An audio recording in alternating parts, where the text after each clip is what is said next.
Assalamualaikum warahmatullahi wabarakatuh. Bagaimana kabarnya anak-anak? Semoga sehat-sehat semua ya. Selamat datang di SMP Negeri 2 Ampel Gading. Perkenalkan, nama saya Bujian Kirana, bisa dipanggil Bujian atau Bu Nana. Kompetensi dasar kita pada pertemuan kali ini adalah menjelaskan dan menentukan representasi bilangan dalam bentuk bilangan berpangkat bulat positif dan negatif. Selanjutnya ada perpangkatan pada bilangan bulat. Apa itu perpangkatan? Perpangkatan adalah perkalian berulang dengan bilangan yang sama. Jika A bilangan bulat dan N bilangan bulat positif, maka A dipangkatkan N sama dengan A dikalikan A dikalikan A dikalikan A, yang mana A ini dikalikan dengan A sebanyak N kali. Jadi misalnya ada 3 dipangkatkan 5 itu sama saja dengan 3 dikalikan 3 dikalikan 3 dikalikan 3. 3-nya ada berapa? 3-nya ini dikalikan 3 sebanyak 5 kali. Seperti itu ya, paham? Selanjutnya, ada mengubah bilangan bulat besar menjadi bentuk bilangan berpangkat. Seperti apa?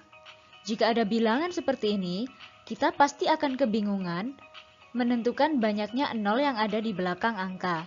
Sehingga kita sederhanakan menjadi bilangan berpangkat dengan aturan penulisan satu angka di depan koma. Menjadi 3,7 dikalikan 10 pangkat 9. Masih bingung bagaimana menjadi begitu? Kita langsung kepada contoh. Jadi yang pertama adalah taruh koma di belakang angka terakhir. Lalu, buat koma di belakang angka pertama, kemudian hitung jumlah angka yang diambil koma pada langkah sebelumnya. Yang ini, sebanyak 11 angka, sehingga bisa kita tulis 1,05 dikalikan 10 pangkat 11. Nah, itu tadi ya kira-kira perkenalan materi kita di pertemuan kali ini. Lebih lanjut lagi, kita akan mengenal bilangan berpangkat bulat positif. Silakan dibuka di buku paket halaman 81. Ayo. Menyatakan bilangan desimal menjadi bilangan berpangkat bulat positif. Sudah dibuka bukunya? Perhatikan tabel itu ya. Ini tabelnya ini. Nah, jadi bilangan-bilangan itu seperti ini. 59.049. Membacanya pasti bingung kan? Apalagi yang di bawahnya itu ada 30. Itu ada berapa angka di belakang 30? Banyak sekali. Pasti bingung. Jadi dinyatakan dalam bentuk bilangan berpangkat seperti itu. Jadi penulisannya dijadikan 3 pangkat 10, terus jadi 5 pangkat 15, terus jadi 10 pangkat 6, menjadi 8 kali 10 pangkat 8. Jadi ini kalau dikalikan hasilnya seperti ini. Tapi pasti bingung kan, bagaimana sih caranya merubah bilangan yang seperti itu menjadi bilangan yang berpangkat. Jadi seperti ini caranya. Silakan sambil disimak buku paketnya halaman 83. Disimak ya.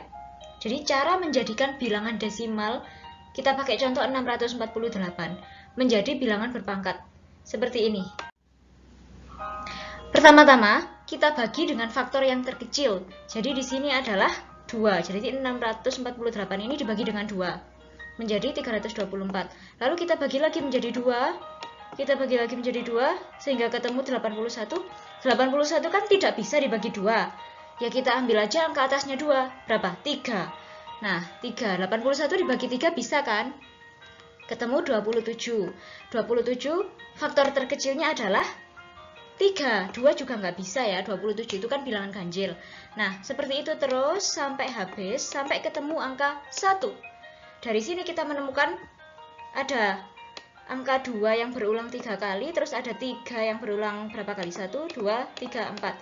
Nah, 2-nya ada 2, 3-nya ada 4, sehingga bisa kita temukan 2 dikalikan 2 dikalikan 2 dikalikan 3 dikalikan 3 dikalikan 3, seperti ini. Kalau sudah seperti ini, tadi kan pangkat itu adalah bilangan perkalian yang diulang-ulang. Ini kan diulang-ulang, berarti ketemu. Karena 2-nya ada 3, maka kita tulis 2 pangkat 3. terus 3-nya ada 4, jadi kita tulis 3 pangkat 4. Selesai kan? Baik, di sini saya jelaskan sedikit ya. Silakan dibuka halaman 82. Jadi, perpangkatan itu dinyatakan dalam bentuk A pangkat B, di mana A ini dinamakan basis, sedangkan B itu dinamakan eksponen atau pangkat. Langsung saja ke contoh, misal ada 4 pangkat 2, berarti basisnya yang mana? Ya, basisnya adalah 4. Lalu, eksponen atau pangkatnya adalah 2. Jadi, basis itu adalah bilangan yang dipangkatkan. Ya, sambil disimak terus bukunya ya. Membandingkan bilangan berpangkat besar. 5 pangkat 6 sama 6 pangkat 5, lebih besar yang mana? Sekilas terlihat seperti lebih besar 6 pangkat 5, karena angkanya lebih besar. Kalau kita cek, 5 pangkat 6 terus kita pecah menjadi bentuk perkalian berulang, hasilnya adalah 15.625. Lalu 6 pangkat 5 jika kita pecah seperti ini menjadi 7.776. Ternyata yang nilainya lebih besar adalah yang 5 pangkat 6.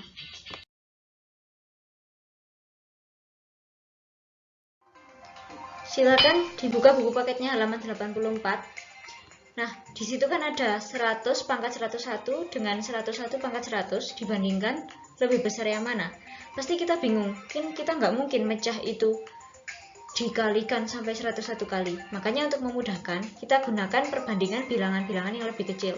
Seperti 3 pangkat 4 dengan 4 pangkat 3, 4 pangkat 5, ya seperti itu. Caranya hampir sama, bukan hampir sama ya, caranya sama seperti yang tadi saya contohkan. Jadi, dipecah dulu. Nah, setelah ketemu, ternyata nilainya yang lebih besar adalah yang 3 pangkat 4. Lalu untuk 4 pangkat 5 sama 5 pangkat 4, kita perhatikan, angkanya juga lebih besar yang ini ya, yang 4 pangkat 5. Kemudian untuk 5 pangkat 6 dan 6 pangkat 5, jika dipecah, 5 pangkat 6 menjadi seperti ini, 6 pangkat 5 seperti ini, nilainya juga lebih besar yang 5 pangkat 6. Maka dari sini kita simpulkan bahwa yang nilainya lebih besar adalah yang basisnya itu paling kecil. Sehingga antara 100 dan 101, basis yang lebih kecil adalah yang 100. Berarti yang nilainya lebih besar adalah 100 pangkat 101. Mengikuti pola yang ini. Sambil disimak di bukunya ya. Sedikit informasi tambahan ya. Jadi, kita bisa membandingkan seperti yang saya jelaskan tadi, itu hanya berlaku jika bilangannya selisih 1. Ini kan 3 sama 4, 4 sama 5. Kan semuanya bilangannya ini selisihnya cuma 1, sehingga bisa kita hitung dengan cara yang seperti tadi ya. Lalu untuk yang selisihnya tidak 1, nanti akan saya jelaskan beberapa poin-poin yang penting saja. Silakan diperhatikan di buku paket halaman 84-85 di Ayo Kita Menalar. Ya, untuk nomor 1 bisa dicoba sendiri. Sekarang kita bahas nomor 2. Seperti itu, jika A, B, C, dan D adalah bilangan bulat positif dengan A kurang dari B, kurang dari C, kurang dari D, mana yang lebih besar antara A pangkat B dengan C pangkat D? Caranya kita ganti huruf-huruf itu dengan angka. Misalnya gini, yang nilainya kan kurang dari, jadi kan A-nya kita ganti dengan 2, terus B-nya kita ganti 3 misalnya. Kalau misalnya kalian mau angka yang lebih besar ya terserah, tapi saran saya mending pakai angka yang paling kecil biar kita mudah. Ini jadi A, ini jadi B, ini jadi C, ini jadi D. Kan nilainya masing-masing memenuhi ini. Kurang dari A, kurang dari B, kurang dari, dan seterusnya. Nah, sekarang A pangkat B, kita masukkan. A-nya 2, B-nya 3. Berarti 2 pangkat 3. Terus C pangkat D-nya adalah 4 pangkat 5. Dari sini saja sebenarnya sudah kelihatan yang mana yang lebih besar. 2 pangkat 3. Kita pecah. Ya. Lah, sedangkan yang di sini 4 dan 5. Ini masing-masing kan lebih besar dari 2 dan 3. Dari basisnya saja sudah lebih besar. Terus pangkatnya juga lebih besar. Otomatis nilainya juga akan lebih besar. Tanpa kita tulis hasilnya saja sudah ketahuan ya.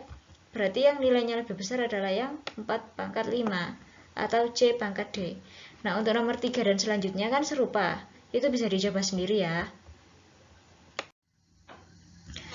Kita lanjutkan ke nomor 5. Bisa dibaca sendiri ya. Nah, sekarang kita ganti. A adalah bilangan bulat negatif, misalnya kita ambil negatif 5. B bilangan bulat positif genap.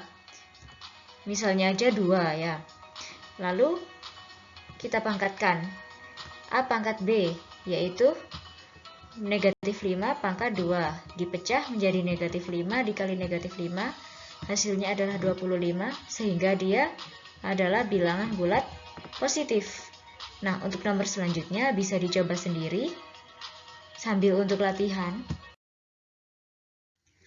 Kita lanjutkan pembahasan ke nomor 7. Jadi A-nya bilangan genap, B juga bilangan genap. Kalau dipangkatkan, genap apa ganjil ya? Kita misalkan A-nya adalah 4, B-nya misalkan 2. Kalian bisa pilih angka yang lain untuk lebih meyakinkan. Nah, sekarang A kita pangkatkan dengan B, yaitu 4 dipangkatkan dengan 2. Berapa? 4 kali 4 sama dengan 16. Dia ganjil apa genap? Genap ya. Jadi, bilangan genap yang dipangkatkan dengan bilangan genap, hasilnya juga bilangan genap. Nah, untuk nomor selanjutnya bisa kalian coba sendiri, pilih angka sesuka kalian. Jangan lupa dikerjakan ya, karena ini penting sekali, oke? Baik, cukup sekian pembelajaran hari ini. Sampai jumpa di pertemuan berikutnya. Selamat belajar!